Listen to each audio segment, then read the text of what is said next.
ஆடி அமாவாசை பற்றி சஷ்டியன் பக்கத்திலே காணவிருக்கிறோம். அனைவருக்கும் வணக்கம்.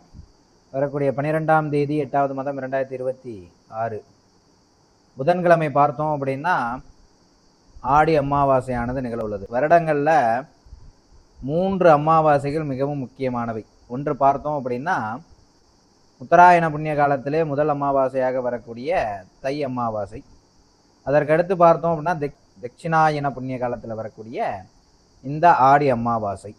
அதற்கடுத்து புரட்டாசி மாதத்திலே வரக்கூடிய மகாலயபட்ச அமாவாசை என 3 அமாவாசைகள் மிகவும் முக்கியமானவை. பித்திருக்களுக்கு கண்டிப்பாக நாம் செய்யக்கூடிய தர்ப்பணங்கள் சிரார்த்த காரியங்கள்லாம் அன்றைய தினத்தில் நாம் செய்யணும். அதாவது இன்றைக்கு பார்த்தோம் அப்படின்னா அனைவருடைய ஜாதகங்கள்லையும் பார்த்தோம் அப்படின்னா பித்ருதோஷம் அப்படிங்கிறது இல்லாத ஜாதகங்களே இல்லை. பித்ருதேவோ பவா மாத்ருதேவோ பவா அப்படின்பா. அதுக்கேற்ற மாதிரி பித்திருக்களுக்கும் என்ன நம்மளுடைய முன்னோர்களுக்கும் செய்யக்கூடிய அந்த சிரார்த்த காரியங்களும் இந்த மாதிரி அமாவாசை தர்ப்பணங்கள் போன்ற காரியங்களும் சாஸ்திரம் என்ன சொல்கிறது அப்படின்னா ஒரு வருடத்தில் 96 தர்ப்பணங்கள் செய்யணுமா. என்ன அதை செஞ்சுட்டே இருந்தோம் அப்படின்னா நம்மளுக்கு அந்த நேரமே பத்தாது. அதனால தான் இந்த 3 அமாவாசைகள்லையாவது அந்த தர்ப்பண காரியங்கள்லாம் செய்து முன்னோர்கள் வழிபாடெல்லாம் செய்யுங்க அப்படின்னு நாம் சொல்கிறது.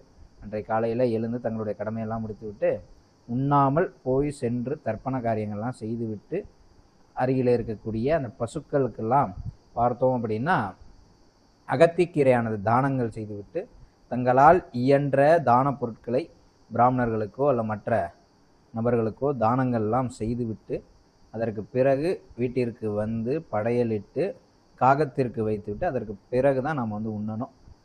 அதனாலே அனைத்து அன்பர்களும் இந்த அமாவாசை ஆடி அமாவாசையிலே பித்திருக்கள் வழிபாடு செய்து அவரவர் பித்திருக்களுடைய ஆசீர்வாதத்தையும் அனுகிரகத்தையும் பெறும்படி கேட்டுக்கொண்டு விடைபெறுகிறேன். நன்றி, வணக்கம்.